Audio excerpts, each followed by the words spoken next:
और जन्म और कर्म कर्म कैसे अलौकिक हैं अभी दिखाते हैं। एक बार राक्षसों और देवताओं का युद्ध हो गया, राक्षसों से देवता पराजित हो गए, भाग गए। फिर उन्होंने भगवान विष्णु की स्तुति शुरू की और ये काल विष्णु रूप में प्रकट हो गया और इसने उन देवताओं से कहा कि तुम उस पुरंजय को युद्ध के लिए तैयार कर दो, उसमें प्रवेश करके मैं राक्षसों को मार दूंगा। अब देखिएगा श्री विष्णु पुराण इसका है प्रमाण। ये देखिएगा श्री विष्णु पुराण गीता प्रेस गोरखपुर से प्रकाशित है। अनुवादक हैं श्री मुनि लाल गुप्त, प्रकाशक एवं मुद्रक वही गीता प्रेस गोरखपुर। चतुर्थ अंश अध्याय 2 और 233 पृष्ठ यहां देखिएगा। पूर्व काल में त्रेता युग में एक बार अति भीषण देव असुर संग्राम हुआ, देव असुर संग्राम राक्षसों और देवताओं का। उसमें महाबलवान दैत्य गणों से पराजित हुए।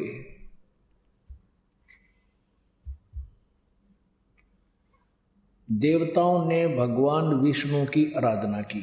अब ये स्तुति तक कर रहे हैं विष्णु जी की, आ गया विष्णु रूप धारण करके ये काल। तब आदि अनंत शून्य अशेष जगत प्रतिपालक श्री नारायण ने देवताओं से प्रसन्न होकर कहा, आप लोगों का जो कुछ भी अभिष्ट है वह मैंने जान लिया है। उसके विषय में यह बात सुनिए। राजर्षि ससाद का जो पुरंजय नामक पुत्र है, उस अक्षत्रिय श्रेष्ठ के शरीर में मैं अंश मात्र से यानी कुछ समय के लिए स्वयं अवतीर्ण होकर उसमें प्रवेश होकर उन संपूर्ण दैत्यों का नाश करूंगा। अतः तुम लोग पुरंजय को दैत्यों के वध के लिए तैयार कर लो, उसको खड़ा कर लो युद्ध के मैदान में, फिर मैं जानूं मेरा काम जाने। अपनात्माओं ये तत्व ज्ञान है, ये गूढ़ रहस्य है। और गीता ज्ञान दाता भी स्वयं चौथे अध्याय के 34वें श्लोक में कहता है कि उस तत्व ज्ञान को तत्वदर्शी संत बता सकता है। और वो स्वयं भी अल्पज्ञ है, वह स्वयं भी अज्ञानी है, कहता मुझे इसका ज्ञान नहीं, इसलिए तो संतों के लिए छोड़ दिया, तत्वदर्शी संत के लिए। और आज तक ये हमारे ब्राह्मण ऋषि गुरु महर्षि सतयुग से लेकर आज तक ये नहीं बता सके हमें ये तत्व ज्ञान, ये सभी अज्ञानी थे। अपनात्माओं ये बड़ी कटु कुनीन है, ये एक ऐसी टेबलेट है और इस कुनीन को खाए बिना यू मलेरिया रूपी अज्ञान हटाए को नहीं। ये भी आपके समझ अभी प्रमाणित करेंगे कि सतयुग के ब्राह्मण भी अज्ञानी थे, ब्रह्मा विष्णु और ये दुर्गा भी तत्वज्ञानहीन थे और ब्रह्म भी तत्वज्ञानहीन है, ये काल भी तत्वज्ञानहीन है, क्योंकि ये खुद कहता है कि उस पूर्ण परमात्मा के बारे में कोई तत्वदर्शी संत ही बता सकता है, मुझे पता नहीं। अब ये तत्व ज्ञान है कि श्रीमद् भगवत गीता जी का ज्ञान श्री कृष्ण जी ने नहीं बोला, क्योंकि श्री कृष्ण जी काल नहीं थे, वो तो सतोगुण भगवान थे, बड़े दयालु। भृगु ऋषि ने लात मार दी छाती पर तो भी उसका पैर उन्होंने मालिश की थी, मसाज की थी, कहीं आपको चोट तो नहीं आ गई। क्या वो काल कह सकता है या वो काल हो सकता है? कभी नहीं। ये तो एक कंसेप्ट ये क्लियर हो गया कि ससाद के पुत्र पुरंजय में प्रवेश करके उसने राक्षसों को मार दिया, ये हो गए इसके कर्म अलौकिक। अब दूसरा और जबरदस्त प्रमाण देखिएगा 242 पृष्ठ पे, चतुर्थ अंश के अध्याय 3 में, ये देखिएगा, ये है चतुर्थ अंश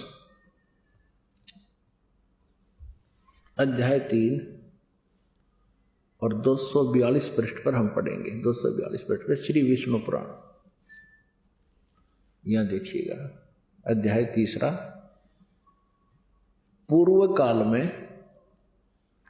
पूर्व काल में रसातल में मौने नामक 6 करोड़ गंधर्व रहते थे।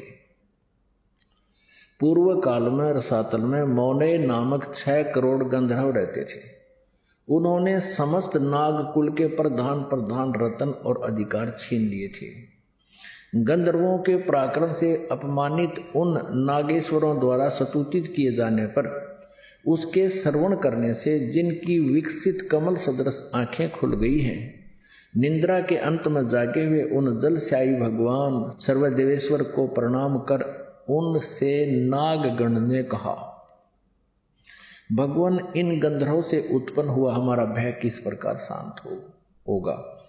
तब आदि अनंत रहित भगवान पुरुषोत्तम ने कहा, ये काल था विष्णु रूप में, योनासों के पुत्र मानधाता का जो ये पुरकुत्स नामक पुत्र है, उसमें प्रविष्ट होकर उसमें प्रवेश करके मैं ये काल कह रहा है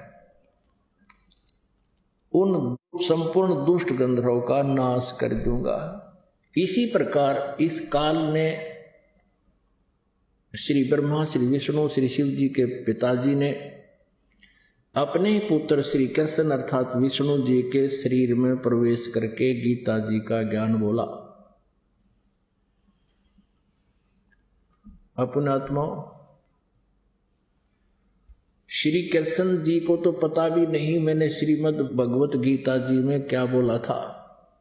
यह प्रमाण श्री महाभारत ग्रंथ के अंदर द्वितीय भाग में 667 पृष्ठ पर वर्णित है। वो भी आपको अभी दिखाते हैं। ये देखिएगा, संक्षिप्त महाभारत द्वितीय खंड, संपादक तथा संशोधक हैं दयाल गोविंद का गीता प्रेस गोरखपुर, प्रकाशक एवं मुद्रक हैं गीता प्रेस गोरखपुर। इसके 667 पृष्ठ पर आप देखिएगा, ये 667 पृष्ठ पे है। जन्मे जय ने पूछा, ब्राह्मण, शत्रुओं का नाश हो जाने के बाद जब महात्मा श्री कृष्ण और अर्जुन सभा में बैठकर वार्ता कर रहे थे,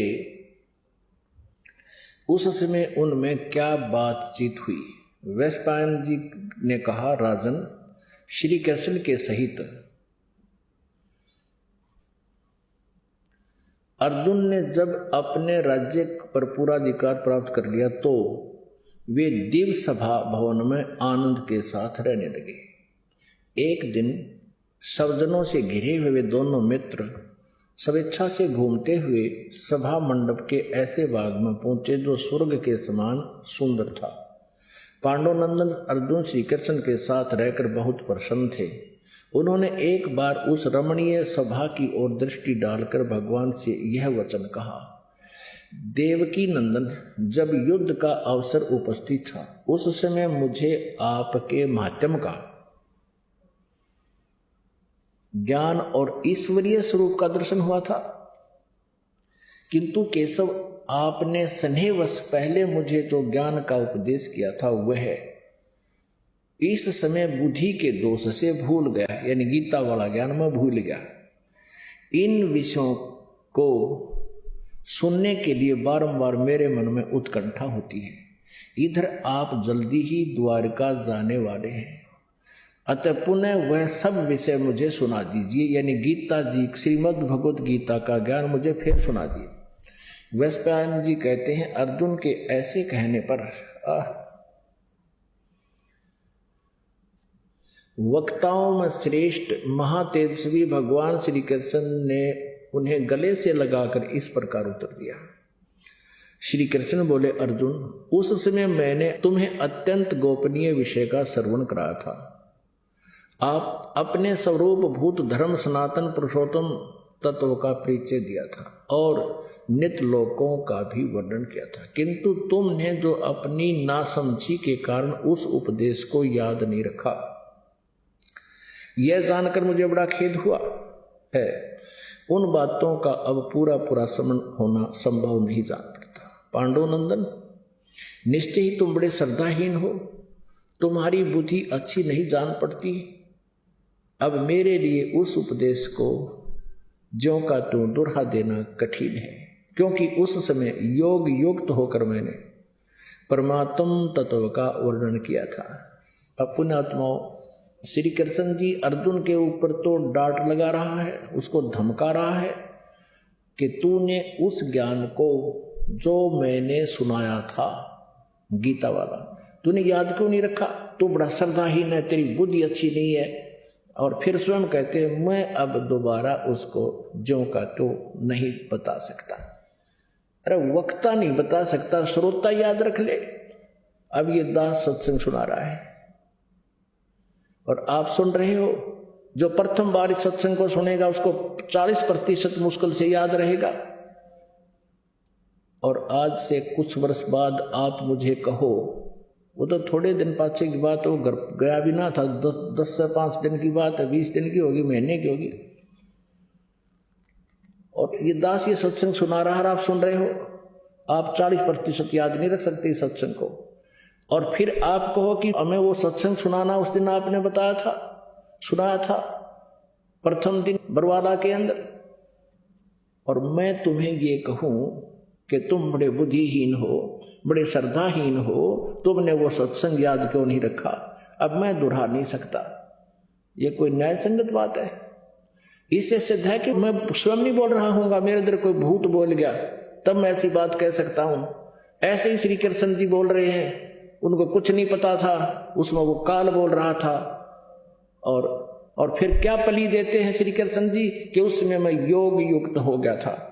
अरे इसे बुरे समय में जब चारों तरफ तलवारें चमक रही हो वहां तो योग युक्त हो गया। अब पीस प्लेस पे, अब शांति प्रिय स्थान है, कोई दिक्कत नहीं। अब योग युक्त होने में के बिजली पड़े थी। अब क्या समस्या थी उनको? तुरंत फेर हो जाता, फिर सुना देता। योग युक्त होने की जरूरत जिसने ज्ञान है वो तो पट्टापट बोल देगा, सुना देगा। कहने का भाव ये है कि श्री कृष्ण जी को कुछ भी पता नहीं गीता उन्होंने बोलिया क्या था। तो पुण्यात्माओं, इस तत्व ज्ञान को समझकर हम अपना कल्याण करा सकते हैं।